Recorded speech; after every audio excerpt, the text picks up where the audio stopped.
Hello and welcome. ባለፉት ቪዲዮዎች እንግዲህ የቻፕተር 4ን ፓርት 1 እና ፓርት 2 ነው አይተናል። ዛሬ ደግሞ የመጨረሻውን ፓርት 3 የምናይ ይሆናል። 4.6 አንደርስታንዲንግ ገቨርንመንት ዋት ኢዝ ገቨርንመንት ለሚለው ጥያቄ ገቨርንመንትን ዲፋይን ሲያደርግ ሞጁሉ ይህንን ያስቀምጣል። ገቨርንመንት ማለት ባጭሩ በቀላሉ ኦርደርን ለመጠበቅ ሰዎችን የሚገዛና የሚቆጣጠር ሲስተም እንደማለት ነው። ገቨርንመንት ጥሩ አሪፍ እንዲሰራ ሁለት ነገሮች ያስፈልጉታል። አውቶሪቲ እና ሌጂቲመሲ። አንደኛ አውቶሪቲ ነው። አውቶሪቲ ስልጣን ማለት ነው። ሰዎች እንዲታዘዙት እና ህግን እንዲያከብሩ ፓወር ሊኖረው ይገባል። ይህ ግን ሌጂቲመሲ ህጋዊ መሆን አለበት የሚል ነው። ሁለተኛ ሌጂቲመሲ ነው።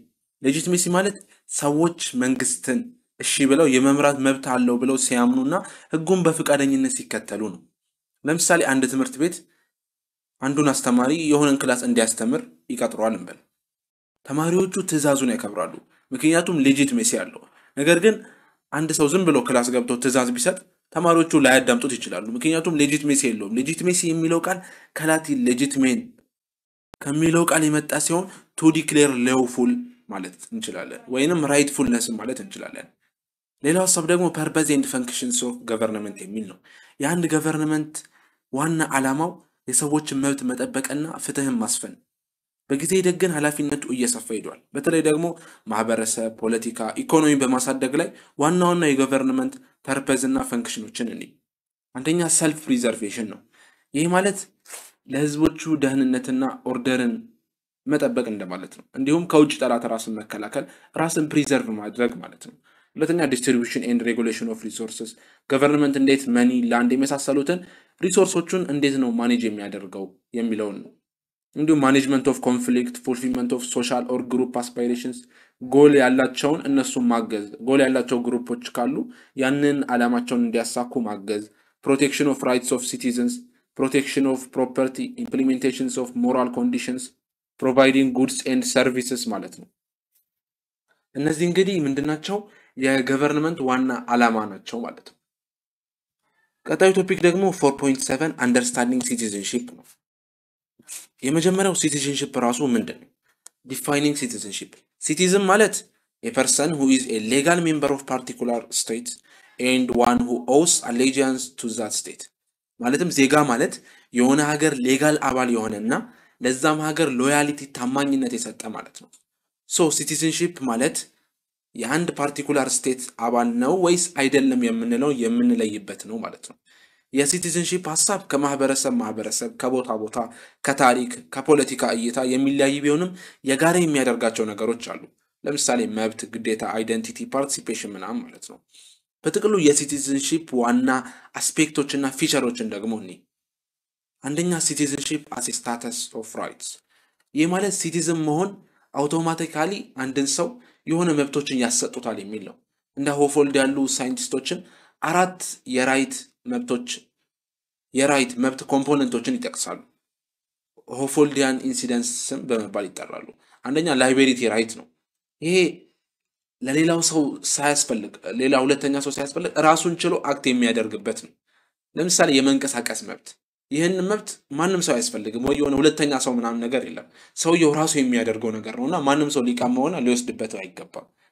ሁለተኛው ክሌም ራይት ነው። ይሄ ደግሞ የላይቤሪቲ ራይት ተቃራኒ ነው። ኃላፊነቱ በሌላ ሰውዬ ላይ ያለ ነው። ይህ መብት ብዙ ጊዜ የሆነ የሚሞላው ሰው ያስፈልጋል። ማለትም መንግስት ወይም ኢንዲቪጁዋል ሰው ሊሆን ይችላል። ለምሳሌ እኔ ትምህርት የማግኘት መብት ክሌም ራይት ነው። ምክንያቱም መንግስት ይህንን አገልግሎ ማቅረብ ስላለበት ማለት ነው። ላይቤሪቲ ራይት እና ክሌም ራይት ፕራይመሪ ሩል ይባላሉ። የተቀሩት ሁለቱ ደግሞ ሰከንዳሪ ሩል ይባላሉ። ሶስተኛው ፓወር ራይት ነው። ይሄ ደግሞ የግለሰብም ሆነ የተቋም ፓወር ባለክ ነገር ላይ ያለክ መብት ነው። ለምሳሌ አንድ ሰው ያለውን ንብረት የመሸጥ ትራንስፈር የማድረግ ፓወር አለው። ኢቭን ዜግነቱን የመልቀቅ ፓወር ራሱ አለው ማለት እንችላለን። ከፓወር ራይቶች ውስጥ ለምሳሌ መንግስትም ህግን የማጽደቅ ፓወር አለው። በጥቅሉ ፓወር ማለት ምንድነው? የግለሰብም ሆነ የተቋም የሆነ ፓወር ካለክ በዛ ነገር ላይ ያለክ መብት ማለት ነው። ንብረት ካለኝ ያንን ነገር በዛ በንብረቴ ፓወር መቀየር መሸጥ ምናምን እችላለሁ ማለት ነው። አራተኛው ኢሚኒቲ ራይት ነው። ይሄ ደግሞ ሌላኛው አካል ላይ ያለውን ፓወር የሚያሳጣ ነው። የፓወር ራይት ተቃራኒ ነው ማለት እንችላለን። ማለትም ግለሰቡ መብቱን ከመንጠቅ የሚጠብቅ ነው። የፓወር ራይት ተቃራኒ ነው ብለን ለምሳሌ ሲቪል ሰርቫንት መንግስት በመቀየሩ ብቻ ከስራ ያለመባረር መብት ሊኖራቸው ይችላል። ኢሚኒቲ ራይት ይህንን ይመስላል ማለት ነው። ኢሚኒቲ ራይት ምንድነው? ፓወርን የሆነ ሰውዬ ፓወር ካለው ያንን ፓወር ኤክሰሲቭሊ እንዳይጠቀመው የሚያሳጣ ነው ማለት ነው። ለምሳሌ የመንግስት ሰራተኞች ምናምን መንግስት በተቀየረ ቁጥር ብቻ ከስራ መባረር አለባቸው የሚለውን ፓወር እንደዛ የሚል ሰው ካለ ያንን የማባረሩን ፓወር መውሰድ ማለት ነው። እነዚህ አራቱ እንግዲህ የኮምፖነንቶቹ ብሎ የጠቀሳቸው ናቸው ማለት ነው። ሌላ ሁለተኛው ደግሞ ሜምበርሺፕ ኤንድ አይደንቲቲ ነው። ሲቲዝንሺፕ የአንድ የፖለቲካል ኮሚኒቲ አባል መሆን ነው ብለን መግለጽም እንችላለን። ተመሳሳይ አይደንቲቲ ሼር የሚያደርጉ ተመሳሳይ ቋንቋ፣ ታሪክ፣ ባህልን ሼር የሚያደርጉ ናቸው ማለት እንችላለን። ሶስተኛ ፓርቲሲፔሽን ነው። ፓርቲሲፔሽን የሲቲዝንሺፕ ቁልፍ ነው። ይህ እንግዲህ ሰዎች የተለያየ አፕሮቾችን ይጠቀማሉ። አንዳንዶቹ በራሳቸው ላይፍ ላይ ብቻ ፎከስ በማድረግ ሚኒማሊስት አፕሮች ሲሆኑ፣ ሌሎች ደግሞ አክቲቭ የሆኑና ንቁ ተሳትፎ የሚያደርጉ ማክሲማሊስት የሚባሉም አሉ። ፓርቲሲፔሽንም አንዱ የሲቲዝንሺፕ ፊቸር ነው ማለት ነው። አራተኛ ኢንክሉዥን ኤንድ ኤክስክሉዥን። ሀገር ውስጥ የሚኖር በሙሉ ዜጋ አይደለም። ለምሳሌ የውጭ ሰው ኢትዮጵያ ውስጥ ቪዛ ኖሮት እየሰራ ሊኖር ይችላል። መንቀሳቀስ፣ መኖር፣ ህጋዊ ሆኖ የመኖር መብት አለው። ነገር ግን የመምረጥ መመረጥ መብት፣ ፖለቲካል ስልጣን የመያዝ መብት ምናምን ግን የለውም። እና ሲቲዝንሺፕ ምንድነው? የሆነን መብቶችን ለዛ ዜጋ ለሆኑት ይሰጣል ማለት ነው። የዛ ሀገር የሆነ ሰው መምረጥ ግን ይችላል። ሁለቱም ህግን መከተል ቢኖርባቸውም ግን ዜጋ የሆነ ሰው ተጨማሪ ፕሪቪሌጅ አለው ማለት ነው። ሲቲዝንሺፕ ባይዘው ለተቋማትም አፕላይ ይደረጋል። ኮርፖሬት ሲቲዝንሺፕ ይባላል። እነዚህ ካምፓኒዎችም እንደ ግለሰብ ግብር ይከፍላሉ፣ አካባቢን ይጠብቃሉ፣ ምናምን ህግንም ያከብራሉ ማለት ነው። በዚህ ግሎባላይዜሽን ዘመን ሲቲዝን የሚለው በተለየ መልኩ መጠቀም ተጀምሯል። ለምሳሌ ግሎባል ሲቲዝንስ ኦር ኮስሞፖሊቲካል ሲቲዝንስ ይባላል። ይሄ ዓለም ላይ ያለውን ሰው በሙሉ የሚመለከት ነው ማለት እንችላለን። ቀጣዩ ቶፒክ ደግሞ ቲዮራይዚንግ ሲቲዝንሺፕ የሚል። ሲቲዝንሺፕ ፊክስድ እና ፐርማነንት የሆነ ሐሳብ አይደለም። ከባህል ታሪክ ሼፕ የሚደራረግና የሚቀያየር ነገር ነው። ስለ ሲቲዝንሺፕ ያሉት አፕሮቾችን በዚህ ሰብ ቶፒክ ላይ እናያለን። አራት የሚሆኑ አፕሮቾች አሉ። አንደኛ ሲቲዝንሺፕ ኢን ሊበራል ቶትስ። ሊበራሊዝም ኢንዲቪጁዋልን ሴንተር ላይ የሚያስቀምጥ ነው። የሊበራል ቲዮሪዎች ሐሳብን ኢንዲቪጁዋል ፍሪደም ሃይስት ፖለቲካል ቫልዩ አድርጎ ነው የሚያስበው። ኢንዲቪጁዋል ፍሪደም ላይ በጣም ፎከስ ያደርጋሉ። አንድ ሰው የራሱን ላይፍ በመወሰን ውስጥ ፍሪ መሆን አለበት ይላሉ። የሊበራሊዝም መስራች ጆን ሎክ ነው የሚባለው። ኢንዲቪጁዋልስ ናቹራል ሎዎችን ሪኮግናይዝ የማድረግ ናቹራል ሪዝን ችሎታ አላቸውም ብለው ይላሉ። ስለዚህ ሲቪል ሶሳይቲን ይፈጥራሉ ማለት ነው። በራሳቸው ናቹራሊ ሪዝን የሚያደርጉ እና ናቹራል ሎዎችን ሪኮግናይዝ የሚያደርጉ ሲቪል ሶሳይቲን ይፈጥራሉ በማለት አርጊው ያደርጋሉ። በሊበራሊዝም ውስጥ የስቴት ሚና ሚኒማል ነው፣ ኢንዲቪጁዋል ራይት እና ፍሪደምን ለመጠበቅ ማለት ነው። ሊበራል ገቨርንመንት በዋነኝነት 3 ፕሪንሲፕሎች ነው ያሉት። ኢኳሊቲ፣ ዲው ፕሮሰስ፣ ፌርነስ በሆነ መልኩ ትሪት ማድረግ እና ሙቹዋል ኮንሰንት፣ በስቴት እና በኢንዲቪጁዋል መካከል ስምምነት ኮንሰንት መኖር ነው። ነገር ግን ሊበራል ቲዮሪ ብዙ ክሪቲሲዝም ትችቶችን አስተናግዷል። በተለይ ደግሞ ኢንዲቪጁዋሊዝም በጣም ራስ ላይ ብቻ ፎከስ በማድረጉ በጣም ብዙ ትችቶች መጥተውበታል። በዋነኝነት ፍሪ ራይደር ኢሹ ነው። ይሄ ማለት ለማህበረሰቡ ካሉ ነገራቶች ላይ ከፐብሊክ ጉድስ ጥቅም ወስደው ምንም አይነት ነገር ኮንትሪቢዩት አለማድረግ ነው። ማለትም ኢንዲቪጁዋሊዝም ላይ ፎከስ የሚያደርግ ከሆነ እኔ ብቻ ልጠቀም አይነት ነገር ነው እና ለማህበረሰቡ ምን ኮንትሪቢዩት ያደርጋል የሚለው ጥያቄ ሆኗል። እንዲሁም ትራጀዲ ኦፍ ዘ ኮመን የሚባለው አንድ ግለሰብ የራሱ ጥቅም ላይ ብቻ ፎከስ የሚያደርግ ከሆነ የጋራ ሪሶርሳችንን በአግባቡ መጠቀም አንችልም። ለምሳሌ ኢንቫይሮንመንት ምናምን የሚሉትን እነዚህ የጋራ ነገራቶችንን ሪሶርሳችንን መጠቀም አንችልም፣ በአግባቡ መጠቀም አንችልም ይላሉ። ክሪቲሲዝም ደግሞ ሊበራሊዝም ኢንዲቪጁዋልስ ራሽናል እና አውቶኖመስ ናቸው ብሎ ነው የሚያስበው። ነገር ግን ኢንዲቪጁዋል ሰዎች የግል ውሳኔያቸው በተለያየ ነገር ተጽዕኖ ውስጥ ሊወድቅ ይችላል። ለምሳሌ የተሳሳተ መረጃ ሊኖራቸው ይችላል፣ የሆነ ስሜታዊ ሆኖ ሊወስኑ ይችላሉ። ይህ ደግሞ የሊበራል ሶሳይቲ ውስጥ ኢንዲቪጁዋልስ የሚወስኑት ውሳኔ ምን ያክል ፒውር እና ታማኝ ነው የሚለውን ጥያቄ ውስጥ ይከቷል። ሌላ ክሪቲሲዝም ደግሞ ሊበራሊዝም ለኢንዲቪጁዋልስ ብዙ መብቶችን ይሰጣል። ከነሱ ውስጥም ፖለቲካል ውስጥ አለመሳተፍንም ይጨምራል። ሁሉም ራሱ ላይ ብቻ ፎከስ አድርጎ የሚኖር ከሆነ ለማህበረሰቡ ለፐብሊክ ጉዳዮች ትኩረት የሚሰጥ ሰው አይኖርም። ምርጫ የሚመርጥ ምን ፖለቲካ ውስጥ የሚሳተፍ ምናምን ማለት ነው። ይህ ደግሞ ፓወር ስልጣን በትንሽ ሰዎች ላይ ብቻ ኮንሰንትሬት እንዲያደርግ በማድረግ ዲሞክራሲን ጥያቄ ውስጥ የሚከት ነው። እንዲሁም ሊበራሊዝም የኢኒኳሊቲ ችግር አለበትም ብለው ይላሉ። ሊበራሊዝም ኢኳሊቲና ያተኩሩ ኢኮኖሚክ እና ሶሳይቲ ኢኒኳሊቲ እንዲፈጠር ያደርጋል። ይህ ደግሞ በኢንዲቪጁዋል ይህ ደግሞ በኢንዲቪጁዋል ላይቢሊቲ እና በጣም ሊሚትድ የሆነ ስቴት ከሚል አይዲያቸው የመነጨ ነው። በሊበራሊዝም ሲስተም ውስጥ ኢኒኳሊቲ ታለንት፣ ቾይስ እና ቫልዩ ላይ የተመሰረተ የተፈጥሮ ውጤትም ተደርጎ ይታሰባል። ሶ ስትራክቸራል ዲስአድቫንቴጆችን እና ሲስተማቲክ የሆነ ቻሌንጆችን ችላ በማለት ማርጂናላይዝድ የሆኑ ግሩፖች በሆኑት ላይ ዜጋና ዜጋ ባልሆኑት መካከል ልዩነቱ በጣም የሚሰፋ ነው ማለት ነው። ሌላው ክሪቲሲዝም ደግሞ ሊበራል ስቴት ኒውትራል መሆን አለበት የሚሉት ነው። ይህ ጥሩ ሀሳብ ሆኖ የስቴት አቢሊቲ ችሎታን የሚገድብ ነው። የተለያየው ኢኒኳሊቲ ሊፈጥር ይችላል። እንዲሁም ማህበራዊ ችግሮችም ሊኖሩ ይችላሉ። ሶ ኒውትራሊቲ ወደ ሪያሊቲ ወደ እውነታው ዓለም ስንመጣ ግን እንደ ሊበራሊስቶች የሚሆን ነገር አይደለም ይላሉ። ማለትም አንድ መንግስት 100% ኒውትራል መሆን የለበትም። አንዳንዴ ጣልቃ እየገባ ነገራቶችን ማስተካከል አለበት በማለትም ይተቹታል። እነዚህ እንግዲህ ኮመን የሆኑ የሊበራል ሲቲዝንሺፕ ክሪቲሲዝም ትችቶች ናቸው ማለት ነው። ሁለተኛው ደግሞ ሲቲዝንሺፕ ኢን ኮሚኒቴሪያን ቶትስ የሚለው ኮሚኒቴሪያኒዝም ፎከስ የሚያደርገው ሲቲዝንሺፕን ማህበረሰብን ካልቸር ውስጥ ትራዲሽን ውስጥ ዲፕሊ የገባ አድርጎ ነው። ኢንዲቪጁዋልም ሰልፍ ክሬትድ ሳይሆኑ ማህበረሰብ የሚቀርጻቸው ናቸው ይላሉ።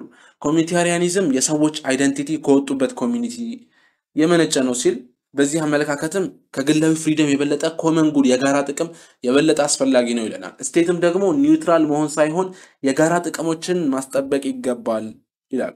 ነገር ግን ይህም ክሪቲሲዝም ትችቶች አሉት። ለምሳሌ የግል ፍሪደምን ሊጨቁን ይችላል የሚልም ጥያቄ ይነሳበታል። ማለትም ኮሚኒቴሪያኒዝም ብዙ ኮሚኒቲ ላይ ፎከስ የሚያደርግ ከሆነ በተወሰነ መልኩ ግላዊ ፍሪደምንም ሊጨቁን ይችላል ተብሎ ትችት ነገር ይነሳበታል። ሶስተኛው ደግሞ ሲቲዝንሺፕ ኢን ሪፐብሊካን ቶት ነው። ይህ ደግሞ ሁለቱንም ኢንዲቪጁዋል ራይትንም ኮሚኒቲ ሪስፖንሲቢሊቲንም ባላንስ የሚያደርግልን። ሪፐብሊካንም እውነተኛ ፍሪደም የሚመጣው ከፓርቲሲፔሽን እና ሰልፍ ገቨርንመንት ነው ይሉናል። ፐብሊክ ላይፍም ደግሞ ኢሴንሻል አስፈላጊ ነው፣ እርስ በርስ ኮኔክት እንድናደርግ የሚያደርግ ነው በማለት ፍሪደም ኢንዲቪጁዋል ፍሪደምንም ኮሚኒቲንም ባላንስ ለማድረግ የሚሞክሩ ናቸው። አራተኛው መልቲካልቸራል ሲቲዝንሺፕ ነው። ይህ ደግሞ በሞደርን ስቴቶች ላይ እየታየ ያለውን ዳይቨርሲቲ ለሱ ምላሽ የሚሰጥ ነው። ሲቲዝንሺፕ ኢንዲቪጁዋል ራይቶችን ብቻ መጠበቅ ሳይሆን ግሩፖችንም ሪኮግናይዝ ማድረግና መጠበቅ አለበት፣ በተለይ በታሪክ ውስጥ ማርጂናላይዝ የተደረጉ የነበሩትን ይለናል። እንግዲህ ሲቲዝንሺፕ ምንድን ነው? ሲቲዝንሺፕ ላይ ያሉ ቲዮሪዎች ምንድን ናቸው የሚሉትን አይተናል። በቀጣይ ደግሞ ሞድስ ኦር ዌይስ ኦፍ አኳይሪንግ ኤንድ ሉዚንግ ሲቲዝንሺፕ የሚሉትን እንዲህ ሲቲዝንሺፕን የምናገኝበትና የምናጣባቸው መንገዶች ምንድን ናቸው? የምናገኝባቸው መንገዶች ስናይ በዋነኝነት ሁለት መንገዶች አሉ። ባይበርዝ እና ናቹራላይዜሽን ሌጋል ፕሮሰስ ነው። ሲቲዝንሺፕ ባይበርዝ በሁለት ፕሪንሲፕሎች ላይ የተመሰረተ ነው። ይህ አሁን ፈተና ላይ ሊመጣ ይችላል፣ መያዝ አለባቸው። ጁስ ሶሊ እና ጁስ ሳንጁስ ይባላሉ። ጁስ ሶሊ ሎ ኦፍ ሶይል ማለት ነው። አንድ ሰው እዛ ሀገር ውስጥ በመወለዱ ብቻ የሚያገኘው ነው። ጀስ ሳንጉኒስ ማለት ደግሞ ራይት ኦፍ ብለድ ማለት እንችላለን። በወላጆቹ ናሽናሊቲ ላይ ተመስርቶ የሚሰጥ ነው። ለምሳሌ አንድ ልጅ ከፈረንሳይ ወላጆቹ በአሜሪካ ምድር ላይ ቢወለድ በጁስ ሶሊ ምክንያት አሜሪካዊ ይሆናል። በጁስ ሳንጉኒስ ምክንያት ደግሞ የፈረንሳይ ዜግነት ይኖረዋል ማለት ነው። ነገር ግን ጁስ ሶሊ ለአንዳንድ ህፃናት አፕላይ አያደርግም። ለዲፕሎማት እና እዛ ሀገር ላሉት ሪፊውጂ አውቶማቲካሊ አፕላይ አያደርግም።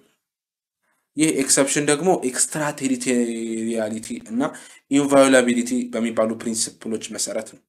ይህም ዲፕሎማት የውጭ ወካይ ናቸው፣ የሆነ ውክልና ያላቸውና ሪፕሬዘንታቲቭ የሆኑትም ደግሞ እዛ ውጪ ላለው መንግስት ነው እና ይህንን ነገር ለመጠበቅ ታስቦም ነው። ሁለተኛ ካቴጎሪ ደግሞ ናቹራላይዜሽን ነው። ይህ ሌጋል ፕሮሰስን የሚከተል ሲሆን የውጭ ሰዎች የአንድ ሀገር ዜጋ እንዲሆኑ የሚያስችላቸው ነው። ይህም ብዙ መንገዶች አሉ። ለምሳሌ የሀገሬውን ሰው ማግባት፣ ሲቲዝንሺፕን እንደ ክብር ሲሰጥ አፕላይ አድርጎም ሊሆን ይችላል። ብቻ ብዙ መንገዶች ናቸው ያሉት። ነገር ግን ኢትዮጵያ ውስጥ ያሉት መንገዶች ምንድን ናቸው የሚሉትም እንዲህ 1930 በፊት ኢትዮጵያ ውስጥ ኦፊሻሊ ስለ ሲቲዝንሺፕ የሚያወራ ዶክመንት አልነበረም። ነገር ግን ከዛ በኋላ ኢትዮጵያ ናሽናሊቲ ሎ የሚል ተዘጋጅቷል። ሲቀጥል ደግሞ በሃውስ ኦፍ ፒፕል ሪፕሬዘንታቲቭ የተዘጋጀ ኢትዮጵያ ናሽናሊቲ ፕሮክላሜሽን በሚል ተቀይሯል። በዚህ መሰረት የኢትዮጵያ ዜግነት የምናገኝባቸው መንገዶች እንዴ አንደኛ አኩዜሽን ባይ ዲሴንት። ዲሴንት ማለት ዘር እንደማለት ነው። አኩዜሽን ባይ ዲሴንት ማለት ሁለቱም ወላጆቹ ወይንም አንድ ወላጁ ኢትዮጵያዊ ከሆነ አውቶማቲካሊ ኢትዮጵያዊ ትሆናለህ ማለት ነው። ይህ ቤዚክ እና ናቹራል የሆነው መንገድ ነው። ወይንም ደግሞ ቤቢ ፋውንድ ኢን ኢትዮጵያ ውስጥ የተገኘ ልጅም ወላጆቹ የማይታወቁ ከሆነ መንግስት ኢትዮጵያ አድርጎ ኮንሲደር ያደርገዋል። ነገር ግን ከሌላ ሀገር መሆኑ ከተረጋገጠ ግን ይሄ አይሆንም። በተጨማሪም ኢትዮጵያ ውስጥ ጁስ ሶል የላትም ብለናል። ማለትም በኢትዮጵያ ክልል ውስጥ የተወለደ ህፃን ሁሉ ኢትዮጵያዊ ነው አይባልም። ነገር ግን አንድ ህፃን አሜሪካ ውስጥ ቢወለድ አሜሪካ የጁስ ሶሊ ህግ አላት። ቅድመ አያቶቹ ምንም ይሁኑ አሜሪካ ምድር ላይ በመወለዱ ብቻ አሜሪካዊ ይሆናል ማለት ነው። ሁለተኛ ናቹራላይዜሽን ነው። ይህ ደግሞ የውጭ ዜጋ ሌጋል የሆኑ መስፈርቶችን አሟልቶ ምናምን የኢትዮጵያ ዜጋ ሲሆን ነው። ይህ ራሱ ብዙ መንገዶች አሉት። አንደኛ ግራንት ኦን አፕሊኬሽን ነው። ይህ የተቀመጡ 8 መስፈርቶች አሉ። እነሱን በማሟላት ሲቲዝን ለመሆን አፕላይ የሚያደርግበት ነው።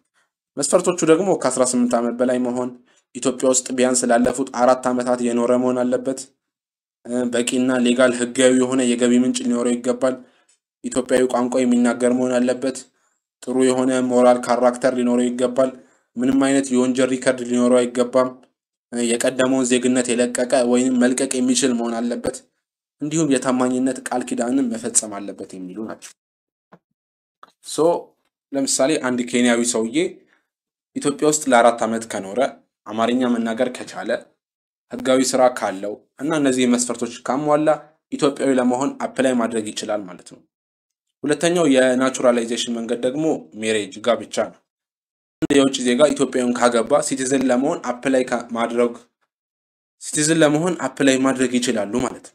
መስፈርቶቹ ደግሞ ዘ ሜሬጅ መስት ቢ ሌጋል ህጋዊ መሆን አለበት፣ ጋብቻው ቢያንስ 2 ዓመት የቆየ መሆን አለበት፣ ሰውየው ደግሞ ኢትዮጵያ ውስጥ አፕላይ ከማድረጓ በፊት 1 ዓመት መኖር አለባት ወይም አለበት፣ 18 ዓመት ያለፋቸው መሆን አለባቸው፣ ሞራሊ ጥሩ ሰው መሆን አለባቸው፣ እንዲሁም የታማኝነት ቃል ኪዳንን መጨረሻ ላይ መፈጸም አለባቸው።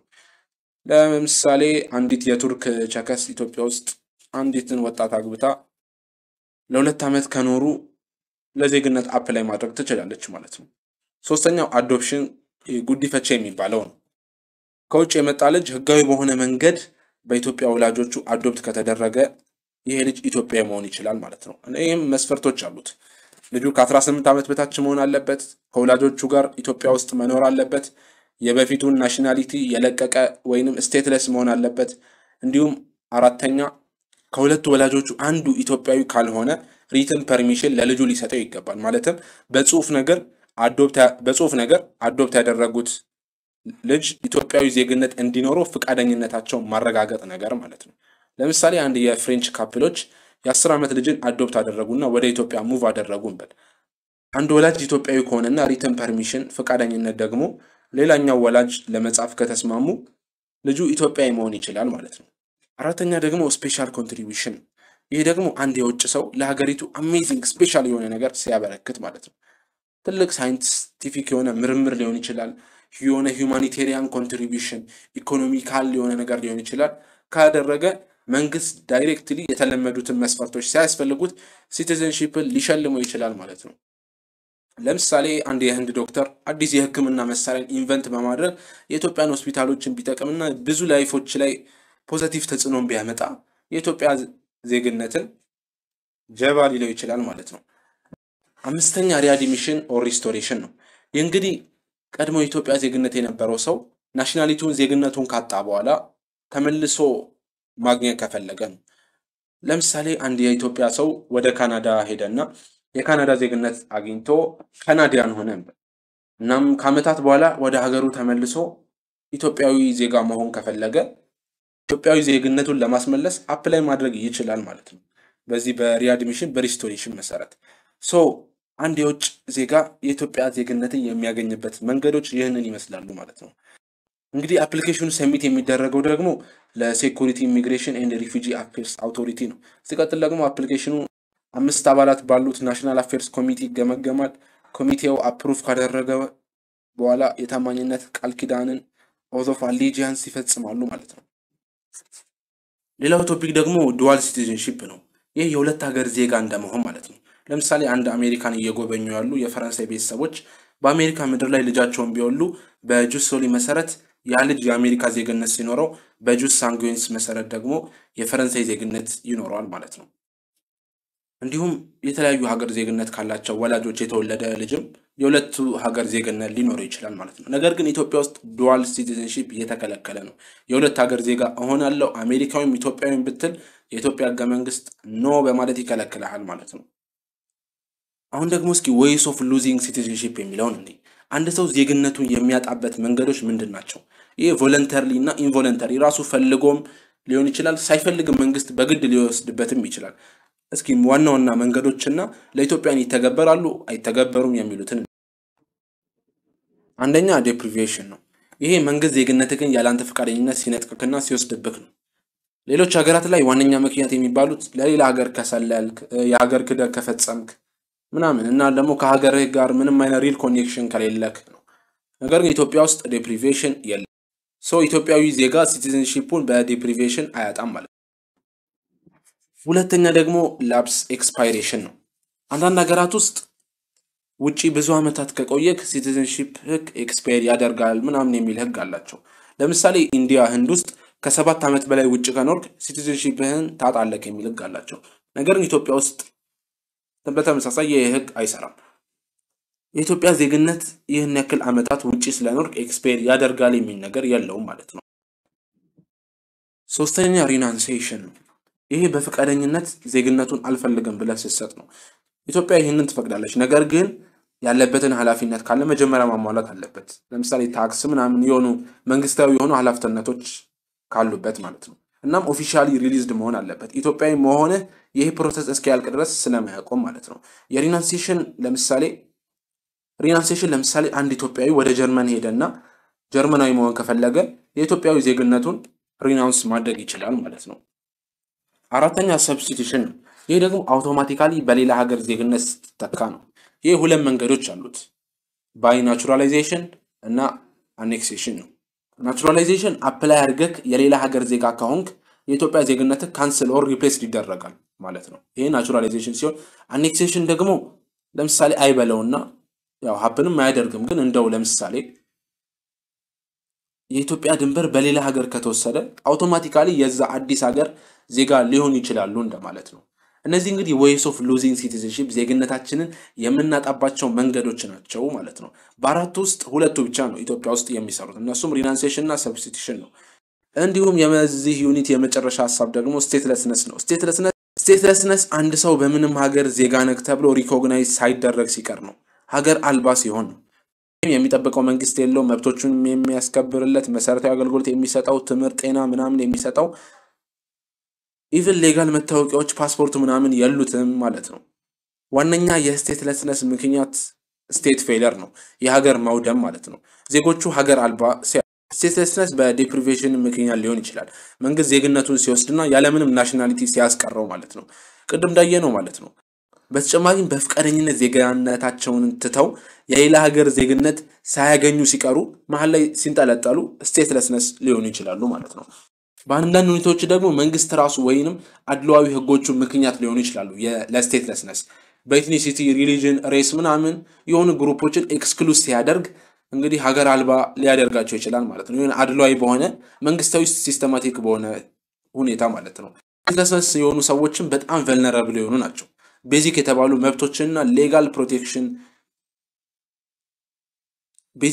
መብቶችና ሌጋል ፕሮቴክሽኖችንም ብዙም አይሰጣቸውም። ዓለም አቀፍ ተቋማትም ዩኤንኤችሲአር ምናምንም ስቴትለስነስን ለመቀነስ በብዛት እየሰሩ የሚገኙ ናቸው ማለት ነው። ቻፕተር 4ን በዚህ ቪዲዮ ጨርሰናል ማለት ነው። ኮሜንት ላይ እስኪ ለነዚህ ለሶስቱ ጥያቄዎች መልሳቸውን አስቀምጡልኝ። እንግዲህ ላይክ፣ ሼር፣ ኮሜንት፣ ሰብስክራይብ ምናምን ማድረግ እንዳትረሱ። በጣም ረጅም ታይም የሚወስዱ ቪዲዮዎች ናቸው እየሰራን ያለነው። ለጓደኞቻችሁ ሼር ማድረግ እንዳትረሱ። እንዲሁም ደግሞ ከዚህ በፊት የለቀቅናቸው ብዙ ቪዲዮዎች አሉ፣ ወደፊትም እየለቀቀን ነው። ቻናላችንን በተደጋጋሚ ቼክ ማድረግ እንዳትረሱ። ኮኔክት ዊዝ ሚ ኦን ኦል ማይ ሶሻል ሚዲያ። መልካም የጥናት ጊዜ and see you next time.